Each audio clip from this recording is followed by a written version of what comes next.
కేంద్రం వెల్లడించింది. Corona virus వేగంగా విస్తరిస్తున్న నేపథ్యంలో ప్రజలు ఇళ్ల నుంచి బయటకు రావద్దని, లాక్డౌన్ ను నిర్లక్ష్యం చేయొద్దని ప్రధానమంత్రి నరేంద్ర మోదీ హెచ్చరించారు. మీరెవరు బయటికి వెళ్ళొద్దు, బయట కరోనా ఉంది. అయినా ఈ టైంలో ఎవరైనా బయటికి వెళ్తే వాళ్ళ చావు వాళ్ళు కొని తెచ్చుకున్నట్టే.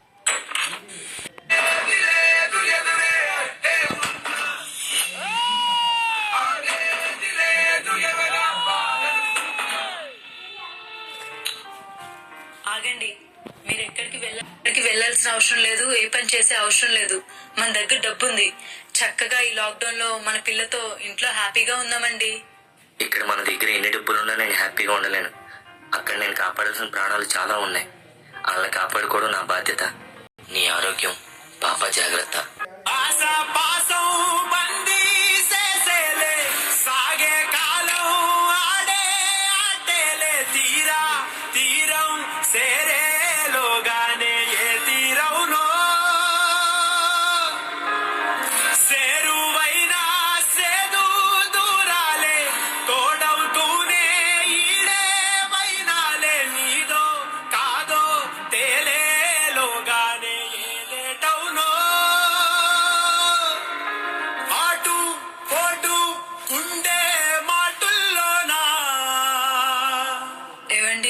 ఇంటికి త్వరగా వచ్చేయండి.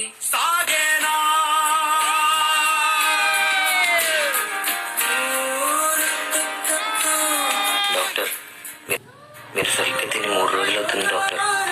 కొంచెం ఇది తినండి.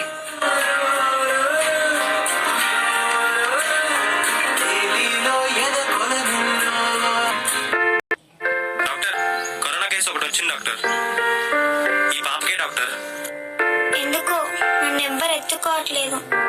ఇట్లా నన్ను ఎత్తుకోవా?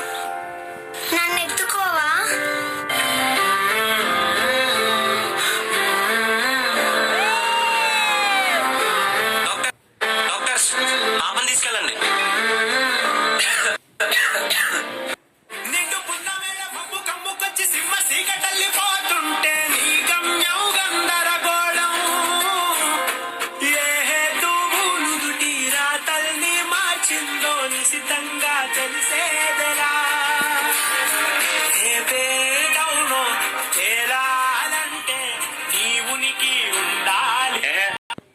ఏం డాక్టర్లు రా బాబు, ఇంతమంది డాక్టర్లు ఉన్నారు. ఎవరి పని ఆడు చూసుకుంటున్నాడు కానీ ఒక్క పేషెంట్ కూడా సరిగ్గా పట్టించుకోవట్లేదు. ఏం బాగేవరా, మా సార్ వైఫ్ ప్రెగ్నెంట్ రా. వాళ్ళ ఫ్యామిలీని కూడా కాదనుకుని ప్రజల కోసం వచ్చి డ్యూటీ చేస్తుంటే ఇంకోసారి డాక్టర్ గురించి తప్పుగా మాట్లాడామనుకో. సారీ సార్, క్షమించండి. డాక్టర్, ఏమైంది? ఇది నార్మల్ దగ్గే. కోవిడ్ టెస్ట్ చేయించుకోండి.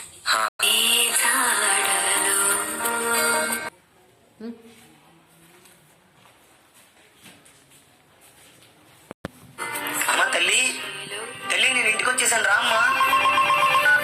డాక్టర్, మీరు ఎవరిని మీట్ అవ్వకండి. మీకు కరోనా పాజిటివ్ వచ్చింది.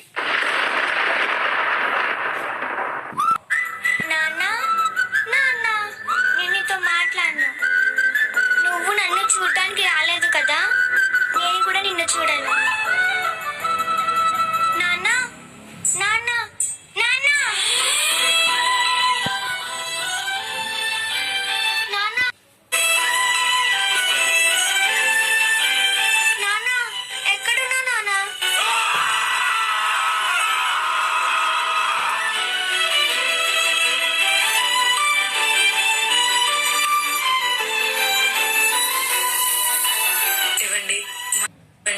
మనకి పుట్టబోయే బాబుని చూడ్డానికనే రండి.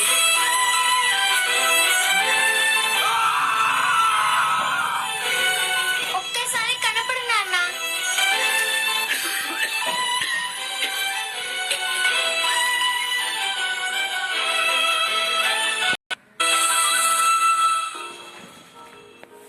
దేవుడు లేడు, కనిపించడు అన్న వాళ్ళకి సమాధానం. డాక్టర్, పోలీస్, పారిశుద్ధ్య కార్మికులు ఇలా కరోనా మహమ్మారి నుండి మన ప్రాణాలను కాపాడుతున్న వారి రూపంలో వీళ్ళందరూ మనకి ప్రత్యక్ష దైవాలయ్యారు. కుటుంబానికి దూరంగా, పిల్లల ప్రేమకు దూరంగా ఉంటూ మన భద్రత కోసం వాళ్ళ సంతోషాన్ని త్యాగం చేశారు. మీ త్యాగాలకి మా ఈ పాఠంకితం. జై హింద్.